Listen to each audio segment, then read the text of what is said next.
Albinism বা শ্বেতি, আমরা যেটা সাদা হয়ে যাচ্ছে, একটা মানুষ আনইউজুয়ালি সাদা, সেটা একটা অসুখ বটে। সেটা পুরো শরীরে থাকতে পারে, টোটাল অ্যালবিনিজম। আরেকটা হতে পারে কোনো কোনো জায়গায় পার্শিয়াল ফিবেলিজম।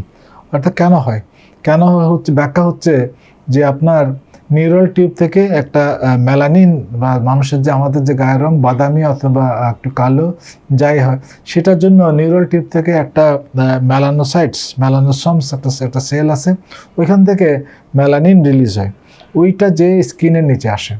তাহলে যে লোকের, যে মানুষের এই জিনিসটা হয় নাই, অর্থাৎ মেলানোসাইটটা মেলানিন তৈরি করতে পারে না, অথবা মেলানিন জিনিসটা স্কিনে আসে নাই, মাইগ্রেশন ডিফেক্ট, অথবা যে এসছে সে ডিফেক্টিভ, যে সে মেলানোসোমগুলি ডিফেক্টিভ, ওটা ঠিক ওই সেলগুলো ওটাকে নিতে পারে না। এই তিনটা হলে অ্যালবিনিজম হয়। মানুষ জিজ্ঞেস করে কেন এটা হয় রে, তো কেন হয় এই ব্যাখ্যা, এটা বিজ্ঞান। এখানে হলো অরিজিন, মাইগ্রেশন এবং নেওয়ার যে একটা প্রসেস, এটা হয় নাই। কেন হয় নাই এটার কোনো ব্যাখ্যা নাই। স্কিনে সাদা হয়, চোখে অনেক সময় চোখগুলো সাদা হয়, অনেকে আমরা বলি সাদা বিড়াল চোখ, এইভাবে বলে। অনেকে বলে যে সাদা খুব সুন্দর চোখ, ব্লু, পশ্চিমে কিন্তু ব্লু আইসের অনেক অনেক মূল্য। সুতরাং সব মিলিয়ে ক্লিনিক্যাল ডায়াগনোসিস। সো সব স্কিনে থাকা আয়তে নাও থাকতে পারে। আর ককলিয়ার মেলানোসাইটের যে ডিফেক্ট থাকলে ককলিয়াতে কিন্তু, মানে ককলিয়া মানে কানে, যেটাতে আমরা শুনি, সেখানে কিন্তু জেন্টামাইসিন টক্সিসিটি একটা নতুন জিনিস আছে।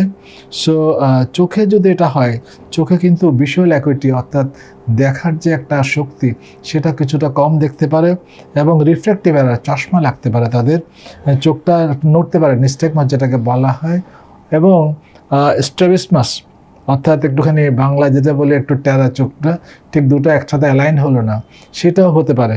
সুতরাং এগুলোর জন্য কারেক্টিভ সার্জারি, গ্লাস ইউজ করতে হবে, চোখের ডাক্তারের সাথে পরামর্শ করতে হবে।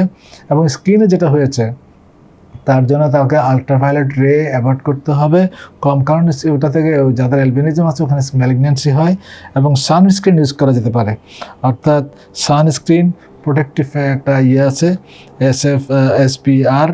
সো এগুলো বাজারে পাওয়া যায়, এগুলো ইউজ করলে তারা করে, অস্ট্রেলিয়া, নিউজিল্যান্ডে ওরা ব্যাপকভাবে ইউজ করে। ওখানে স্কিন ক্যান্সার এটা বেশি, অনেকটা ওদের একটু বেশি হয়, তাই ওরা এটা ইউজ করে। আমাদের এখানেও যেখানে যেখানে যার হয়েছে তাদের এটা ইউজ করা যেতে পারে।